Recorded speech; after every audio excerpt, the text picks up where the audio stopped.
Everyone, tarot with M Singh में ma'am Singh आप सभी का बहुत बहुत स्वागत करती हूँ। हमेशा की तरह मैं आ गई हूँ आपके पर्सन की एनर्जीज़ के साथ। देखते हैं कलेक्टिव लेवल पे करंट सिचुएशन क्या है, आपके पर्सन की इमीडिएटली क्या एक्शन एक्सपेक्टेड है। तो शुरू करते हैं आज की रीडिंग लेके प्रभु का नाम। हर हर महादेव, जय हो शिव शक्ति, जय हो राधे कृष्णा, जय हो मेरे भाई। सबसे पहले अपने पर्सन को याद कर लीजिए जब तक मैं शफल कर रही हूँ, ताकि ज़्यादा से ज़्यादा एनर्जीज़ आप तक पहुँचे इस कलेक्टिव रीडिंग के माध्यम से। टाइमलेस रीडिंग होती है, मेरी कोई भी वीडियो टाइमलेस है। जब भी आपके सामने आएगी उसमें कोई ना कोई मैसेज आपके लिए ज़रूर आपको मिलेगा। अपने बारे में पर्सनली जानना चाहते हैं तो व्हाट्सएप पे और सिर्फ व्हाट्सएप पे अपॉइंटमेंट बुक होती है। WhatsApp number description and about में लिखा होता है।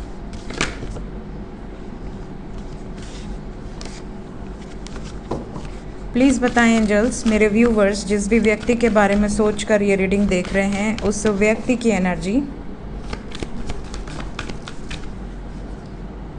हर्मिट, जय हो, जय माँ। ये एकदम पीछे पीछे पीछे पीछे रहते हैं, इनको बस बहाना चाहिए बाहर आने का। हमारे बरगंडी साहब,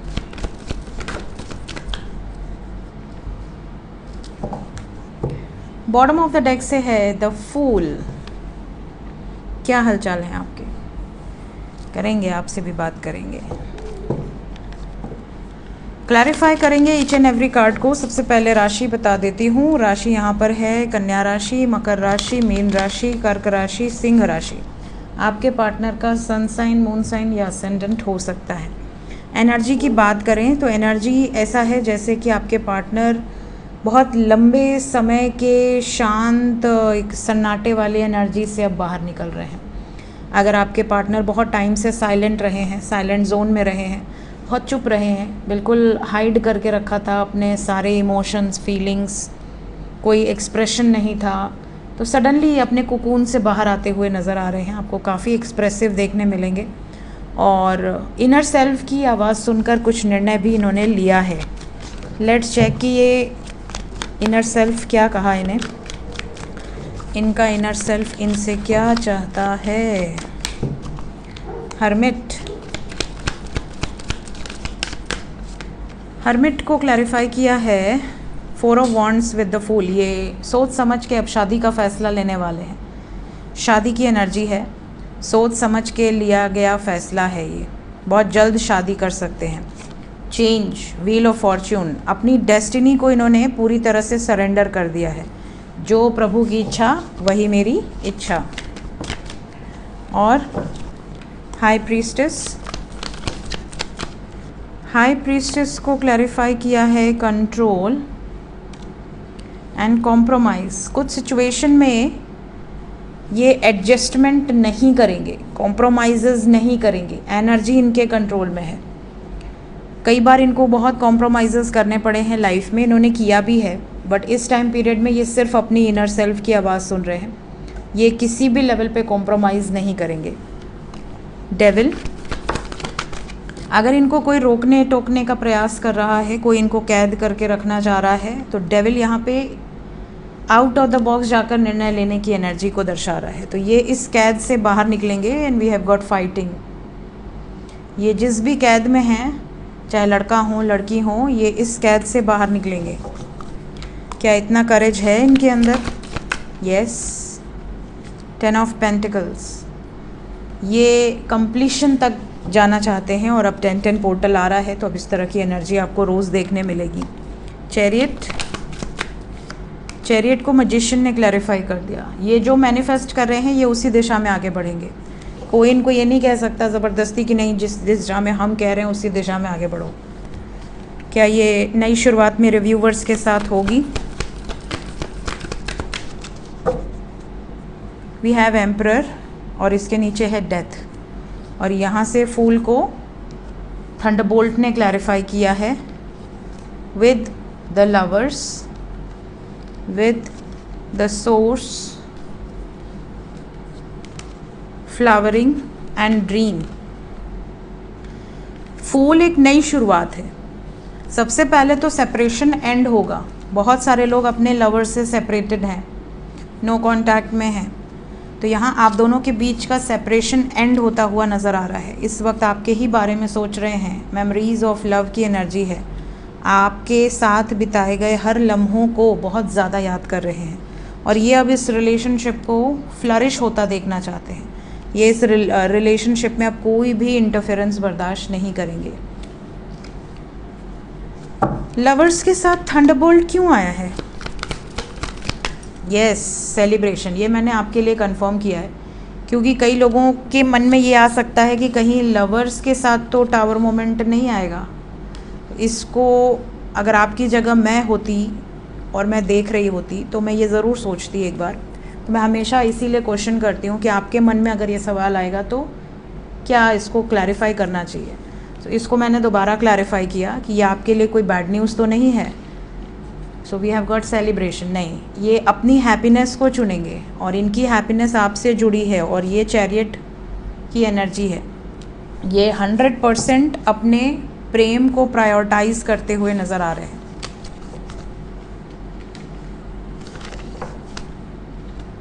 इसीलिए सबसे पहला कार्ड शादी का है विद द फूल और लास्ट कार्ड द फूल है। शादी लवर के साथ ये वाइब्रेशन है। Claim this energy. वर्तमान भावनाएं आपके पर्सन की इस वक्त, आपके पर्सन की वर्तमान भावनाएं, current feelings I. Current feelings, I need more time to think, space. Then we have reflection. Being away from you has allowed me to gain clarity. समझ रहे हैं? आप में से बहुत सारे लोग ऐसे होंगे जिनके पार्टनर ने आपको ये कहकर छोड़ दिया होगा कि तुम बहुत पीछे पड़े रहते हो या पीछे पड़ी रहती हो, तुम्हारे बिहेवियर में बहुत चेंजेस आ गए हैं, पहले तुम ऐसी नहीं थी या ऐसे नहीं थे, तुम मुझे स्पेस नहीं देते, हर चीज़ में तुम्हारा इंटरफेरेंस है जो मुझे बिल्कुल पसंद नहीं है। I need some space, I need some time. होता है ना कई बार ऐसा, झगड़े उगड़े होते हैं तो कि यार इतना मत घुसा करो मेरे काम में, अपने काम से काम रखो, होता है ना। तो पहले तो इन्होंने आपसे ये सब कह के दूरी बना ली। अब इनको ऐसा लग रहा है कि जब आपसे दूर हुए हैं तब इनको और क्लैरिटी आई है कि ये रिश्ता आपके लिए और इनके लिए कितना इम्पोर्टेंट है या नहीं है। सेल्फ लव में आने के बाद, खुद को हील करने के बाद अब इनको रिग्रेट है। अब इनको रिग्रेट है और अब ये गिल्ट वाली फीलिंग से गुज़र रही हैं या गुज़र रहे हैं। सो ऐसा काम ही क्यों करना कि इतना समय लगे। इसीलिए अवेकनिंग, जब इंसान स्पिरिचुअल लाइफ में आगे बढ़ता है, सेल्फ लव करता है, तो ये सारी चीज़ें पहले ही पता चल जाती हैं। इतना किसी को हर्ट करके फिर रिग्रेट करना नहीं पड़ता। क्या मिस कर रहे हैं इस वक्त आपको आपके पर्सन? यस, ये आपके बारे में गॉसिप भी कर रहे हैं किसी न किसी से। क्या गॉसिप कर रहे हैं? Day dreaming. मे बी आपके बारे में कुछ बता रहे हों कि आपके बारे में इन्होंने ऐसे सपने देखे या ये फ्यूचर को लेकर कुछ इमेजिन किए हैं आपके साथ और ये इन्होंने अपने किसी दोस्त, मित्र, यार से डिस्कस किया हो। ये अब आपको बहुत अच्छे से अंडरस्टैंड करते हैं और इन्हें ये भी रियलाइज़ हुआ कि आपसे बेहतर इन्हें कोई नहीं अंडरस्टैंड कर सकता, इसलिए अब ये रीयूनाइट होना चाहते हैं। सो ये इनकी वर्तमान भावनाएं हैं इस वक्त आपके पर्सन की। एनर्जी में रिग्रेट है, पछतावा है, गिल्ट है, तो डेफिनेटली बहुत जल्दी आपको पॉजिटिव खबर मिले, यही प्रार्थना करूँगी डिवाइन से। इमीडिएटली क्या एक्शन एक्सपेक्टेड है मेरे व्यूवर्स की तरफ? इमीडिएट एक्शन क्या एक्सपेक्टेड है? सबसे पहले जो लोग नो कांटेक्ट में हैं, नो कांटेक्ट में हैं, 24 घंटे के अंदर ही बातचीत हो जाएगी काफ़ी लोगों की, कुछ लोगों की 10 घंटे के अंदर ही होगी, कुछ लकी वंस 1 घंटे के अंदर। Then we have 3-3, one more card.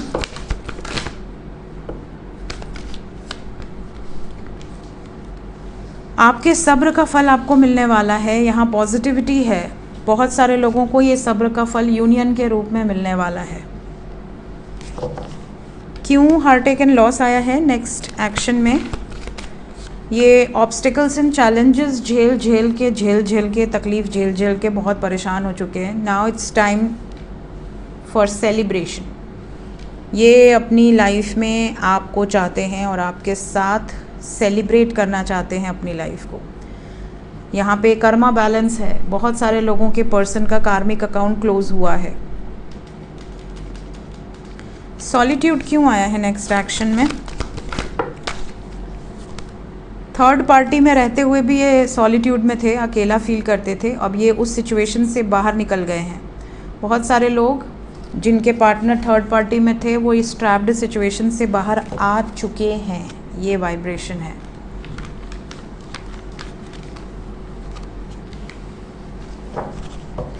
So no contact वालों के लिए आने वाला 24 घंटा बहुत बहुत बहुत इम्पोर्टेंट रहने वाला है। जो लोग कांटेक्ट में हैं उनका भी बता दें। जो लोग कांटेक्ट में हैं उनके लिए गुड न्यूज़ ये है कि आने वाले 4 दिन के अंदर बहुत सारे लोग ऐसे हैं जो परमानेंट यूनियन में आएंगे। मतलब शादी, विवाह, कमिटमेंट जैसी वाइब्स हैं, या तो कोर्ट मैरिज या लव मैरिज। ये डिसीजन यहाँ पर होने वाला है शादी से संबंधित। या तो आपके पार्टनर अगर ट्रू लव करते हैं तो आपके साथ शादी का डिसीजन लेंगे, अगर आपसे ट्रू लव नहीं करते तो आपको धोखा देकर किसी और से शादी का डिसीजन लेंगे, बट लेंगे ज़रूर। जिसकी जैसी डेस्टिनी है वैसा उसकी तरफ निर्णय आने वाला है। किसको धोखा मिलेगा? Moving on. देखो, emotional withdrawal and moving on. उन लोगों को धोखा मिलेगा जिनके, देखिए, अगर किसी व्यक्ति को धोखा देना होता है ना तो उसके चाल चलन में, चरित्र में वो चीज़ें दिखने लगती हैं। वो आपको इग्नोर करने लगेगा या लगेगी, वो आपको भाव ही नहीं देगा। आप चाहे उसके लिए अपना दिल निकाल कर उसके कदमों में रख दें, उसके बाद भी उसको फ़र्क नहीं पड़ेगा आपके होने ना होने से। और ऐसा स्पेशली उन्हीं लोगों के साथ होते देखा है मैंने, जो लोग सच में अपना दिल जान से चाहते हैं किसी को। किसी को इतना भी मत चाहो कि वो आपसे बोर हो जाए या उसे ऐसे लगे यार ये तो है ही, वो पकड़ो जो भाव नहीं दे रहा है। इसलिए हमेशा ऐसा व्यक्ति बनिए जो जल्दी किसी को भाव न दे, तब आपकी लाइफ में सब रिस्पेक्ट करेंगे। जो इंसान भोले होते हैं और सबको बहुत प्यार करते हैं, बहुत इमोशनली अटैच हो जाते हैं, उनके साथ हमेशा कोई ना कोई पनौती होती ही है। सो लाइफ में किसी को इतना भी मत डेडिकेटेड हो जाओ कि वो आपको ग्रांटेड ले ले, क्या हाँ छोड़ो इसको, इसके होने ना होने से मुझे फ़र्क नहीं पड़ता। ओवर दे दिया आपने, उनको ओवर फीड कर दिया, इतना फीड कर दिया कि अब उनको आपकी एनर्जी चाहिए ही नहीं। ये सिचुएशन। तो अभी भी समय है, सुधर जाओ। जो ऐसा करते हो मत करो ऐसा। अपने ऊपर फोकस करो, अपने करियर को बनाओ, अपने लाइफ में खुद को बनाओ, तब दुनिया आपको पूछेगी। जो लोग दूसरों को बनाने का प्रयास करते हैं उनको वो लोग छोड़कर चला जाता है। बाद में फील होता है कि यार काश की इतनी मेहनत मैंने खुद के लिए की होती, है कि नहीं? तो आज ये दिन नहीं देखने पड़ते। माइंड माई वर्ड्स, इसको नोट कर लो कहीं अपने दिमाग में। भोले बाबा क्या मैसेज है? कुछ बतियाइए हमसे भी।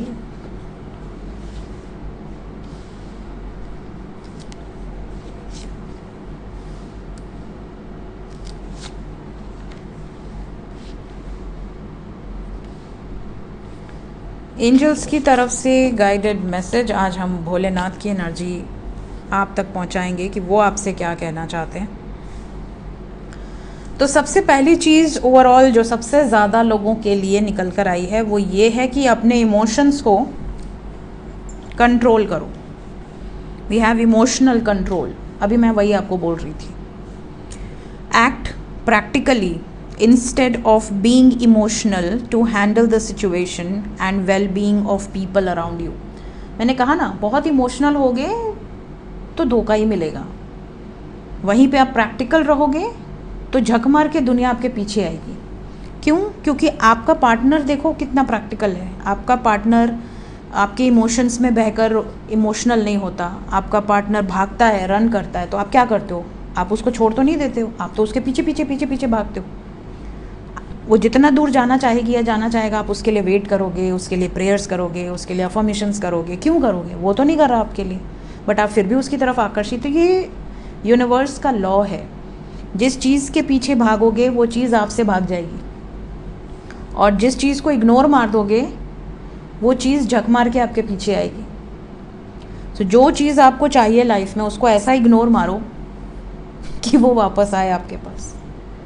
समझ रहे हैं? अपनी एनर्जी को इतना रेज करो कि आप जो भी मैनिफेस्ट करो वो चीज़ें आपके पास आ जाएं। समझ रहे हो? यहाँ पर आपको ईश्वर ये भी संदेश दे रहे हैं कि माफ़ करना सीखो। जब तक आप बहुत ज़्यादा लोगों का कर्मा अपने दिल दिमाग में भरे रहोगे ना, तो आपकी बॉडी में उसके रिजल्ट्स देखने मिलेंगे। जैसे कई लोग अगर किसी के लिए मन में भावनाएं रखते हैं कि ये तो मेरी ही होगी या होनी चाहिए, या ये तो मेरा ही होगा या होना चाहिए, अगर उसकी ज़िंदगी में कोई थर्ड पार्टी है, चाहे वो उसकी फैमिली क्यों ना हो, उसके हस्बैंड हो, वाइफ हो, या उनके माँ बाप हों, आप हमेशा एक मन में भावना ये रखेंगे कि यार निकल जाते ये लोग इस धरती पर से, छोड़ देते मेरे पार्टनर को, तब तो मेरा पार्टनर मेरा बनेगा। तो आप जितना दूसरों के बारे में ये सोच कर बैठेंगे ना, उतना ही वो आपके बॉडी में, आपके हेल्थ पे, आपके करियर पे, आपके हर सिचुएशन पे असर डालेगा। वहीं अगर आप ये कहने लगें, मन में ये सोचें कि ये जहाँ भी है खुश रहे, मैंने इसे माफ़ कर दिया, इसको आना है आए, नहीं आना मत आए, मैं मेरी तरफ से मैंने अपने कर्मा हील कर दिए, मुझे इससे कोई एक्सपेक्टेशंस नहीं है। अगर पिछले जन्म का या इस जन्म का कोई भी पेंडिंग कर्मा था, हे प्रभु अगर मेरी गलती थी मैं माफ़ी मांगता हूँ, और अगर उसकी गलती थी मैं माफ़ करता हूँ। जैसे हम फोगिवनेस प्रैक्टिस कहते हैं। तो अपने आप देखोगे कि आपकी लाइफ में आप ऊपर जाने लगोगे, पॉजिटिव होते जाओगे, असेंड होते जाओगे, और सामने वाला जो है वो नीचे जाता जाएगा। उसको एहसास होने लगेगा कि अरे यार मैंने गलती कर दी, मैंने उस पर्सन को छोड़कर गलती कर दी। फिर आपको उसकी नीड नहीं रहेगी, उसको आपकी नीड रहेगी। एंजल्स आपको ये भी बताना चाहते हैं कि अगर आपको ऐसा लगता है कि आपका पार्टनर बहुत अच्छा था, बहुत प्यार करता था या करती थी, सडनली वो आपसे दूर हो गई या हो गया, कोई ना कोई पक्का किसी ने कोई जादू टोना कराया है, तो ऐसी सिचुएशन में आप भैरव जी के मंदिर में जाइए या माँ काली के मंदिर में जाइए, वहाँ जाकर प्रेयर कीजिए, उनसे अपने जो भी बातें हैं, इवन हनुमान जी, जो भी कलयुग के देखिए भैरव जी हैं, हनुमान जी हैं, माँ काली हैं, इन लोगों की एनर्जी और योगिनियाँ हैं। इन लोगों को अगर आप प्रेयर करते हो तो आप कलयुग में प्रोटेक्टेड रहोगे। कलयुग में अगर आप शिव जी की भी आराधना कर, शिव जी का ही रूप है भैरव, है ना, माँ काली माँ पार्वती का रूप है, और हनुमान जी शिव के अंश हैं और श्री राम के भक्त हैं। तो हर तरीके से आप प्रोटेक्टेड रहोगे। लेकिन कलयुग में अगर आप ये सोचते हो कि आप बिल्कुल पोलाइट रहो, बहुत ज़्यादा गुणवान रहो, किसी के साथ गलत ना हो, किसी के साथ ये ना हो, किसी के साथ वो ना हो, मैं बिल्कुल पुरुषोत्तम बनने का प्रयास करूं या ऐसे रहूं, आप रह ही नहीं पाओगे। आप कितना भी प्रयास करो, आपको ये कलयुग इतना तोड़ेगा कि एक टाइम ऐसा आएगा आपको लगेगा कि यार मुझे भी थोड़ा प्रैक्टिकल होना बहुत ज़रूरी है। देखो जो सीधे लोग होते हैं ना, वो आपकी 100 बार अगर मदद करेंगे आप उसको अप्रिशिएट नहीं करोगे, बट अगर वो एक बार मना कर देंगे, उसको बाहर जाके 50 गाली पड़ेगी कि देख देख बदल गया, मेरे को मना कर दिया उसने। होता है ऐसा, सामने वाले को भी हर्ट होगा कि यार इसके साथ अच्छा करके बुरा किया मैंने, इसके साथ पहले दिन से ही मना कर देना चाहिए था। ये कलयुग का एक टैलेंट है, इसीलिए नो बोलना भी आना चाहिए, येस बोलना भी आना चाहिए, थोड़ा सा कलयुगी एनर्जी भी आपके अंदर होनी चाहिए अगर इस धरती पर सस्टेन करना है तो। सो यहाँ पे भैरव जी आपको प्रोटेक्ट करेंगे, हनुमान जी प्रोटेक्ट करेंगे, माँ काली प्रोटेक्ट करेंगी। किससे? अगर आपको ऐसा लगता है कोई स्पेल कराया है, रिलेशनशिप ख़राब हो रहा है, आपको सडनली ऐसे फीलिंग आ रही है कि कुछ एडवर्स सिचुएशन है, मेरा पार्टनर ऐसा हो ही नहीं सकता, तो ऐसी सिचुएशन में go and visit these temples. इसके अलावा आप क्या बोल रहे हैं, क्या सोच रहे हैं, इसका आपके लाइफ में बहुत प्रभाव पड़ता है। तो ऐसे ही शब्द अपने मुख से निकालें जो आप चाहते हैं कि आपकी लाइफ में हो। जैसे कई लोग होते हैं वो हमेशा अपने, कितना भी उनके पास लक्ष्मी का आशीर्वाद हो, पैसा भरा हुआ हो, अकाउंट भरा हुआ हो, अच्छा खासा घर हो, अच्छी खासी गाड़ी हो, उसके बाद भी अगर उनसे पूछा जाए, हाँ हम कुटिया में हैं, सुखी हैं, आइए हमारी छोटी सी कुटिया में, अरे कहाँ हमारे पास कहाँ है, अमीर तो आप हैं। अरे तुमको क्या दिक्कत है बोलने के लिए कि आई एम अबंडेंट, मेरे पास सब कुछ है, क्यों शो करना? कोई दे देगा? नहीं देगा। कोई 1 रुपया भी नहीं देगा, कितना भी अपना हो नहीं देगा। 2 बार मांगो, तीसरे बार भगा देगा। क्यों शो करना किसी को कि आप गरीब हो कि अमीर हो, कि आप क्या खा रहे हो खाने में, आप अपने परिवार को क्या खिला रहे हो, डजेंट मैटर। आप बाहर हमेशा ऐसे रहो ताओ में कि आपके पास सब कुछ है, यू डोंट नीड एनीथिंग। तो यूनिवर्स एक न एक दिन आपको छप्पड़ फाड़ के दे देता है। आपने नोटिस किया होगा कि जो लोग बहुत ज़्यादा नीचे तबके के होते हैं, बहुत स्ट्रगल किया होता है लाइफ में उनके पेरेंट्स ने, उनके बच्चे बहुत ऊपर निकलते हैं। वहीं पे कई लोग ऐसे होते हैं जिनके पेरेंट्स बचपन से ही उनको बहुत प्रोटेक्ट करके रखते हैं, सब कुछ देते हैं, कोई कमी नहीं है, उसके बाद भी उनके बच्चे उतने असेंड नहीं हो पाते, चाहे स्पिरिचुअली चाहे फिनेंशियली, अपने दम पे हर चीज़ उनको परोसना, उनको आदत हो जाती है कि सब परोस के देंगे, है ना। एक चिड़िया है, वो ठोर मार मार के अपने बच्चे को कहती है उड़ो, क्योंकि उसको पता है कि उड़ेगा नहीं तो बिल्ली खा जाएगी। तो उसको पता है कि उसके बच्चे के सर पर से खून निकल रहा है, लेकिन वो फिर भी ठोर मारती है कि उड़े किसी भी तरह। लेकिन हम ह्यूमंस हैं, हमें लगता है हमने इतना स्ट्रगल किया, हम अपने बच्चों को जन्नत एकदम यहीं दे देंगे, स्वर्ग, सारी स्वर्ग की एबिलिटीज़ यहीं उतार दें, जन्नत का सुख यहीं मिल जाए। नहीं हो सकता ऐसे। आप दे सकते हो अपनी तरफ से, आप जो देना है दो, लेकिन बच्चों को कठोर कैसे बनाओगे आप? बच्चों को आपका साया उनके ऊपर से हटा दो, बच्चे तो फिर वही हो जाएंगे सॉफ्ट टॉयज़ की तरह, कोई भी उनको खिलौना समझ के खेल के चला जाएगा। कठोर बनाओ उनको बताओ, अपनी स्टोरी बताओ, उनको कहो खर्चा कम करो, कैसे रहना है, क्या खाना है, किस तरीके से रहना है। 10 दिन खाना नहीं मिला तो कैसे जियोगे? बर्गर पिज़्ज़ा मिलेगा, मार्केट बंद हो जाएगा लॉकडाउन की तरह, कैसे जियोगे? काढ़ा पी पाओगे? तो टफ बनाओ बच्चों को, एडिक्शन से दूर रखो। आजकल बच्चे पाव भर के बच्चे हैं, मोबाइल लेकर बैठे हैं, आँख घुसी हुई है, पेरेंट्स अपने काम में बिजी हैं, बच्चे आँख फोड़ रहे हैं, छोटे छोटे बच्चे पागल हो रहे हैं मोबाइल के चक्कर में। जितने में हम लोग को बकवां चलने आता था, उतने बड़े बच्चे मोबाइल स्लाइड कर रहे हैं। तो ये सब क्या है? ये एडिक्शन है। आपने टेक्नोलॉजी का मिसयूज़ किया है, आप अपनी आने वाली जनरेशन्स को पागल बना रहे हो, और इसके ज़िम्मेदार आप खुद हो। तो किसी भी चीज़ का एडिक्शन आपके लिए सही नहीं है। ईश्वर आपको ये भी कह रहे हैं कि साइंस वो हर वक्त आपको देते हैं, वो हर वक्त आपके साथ है।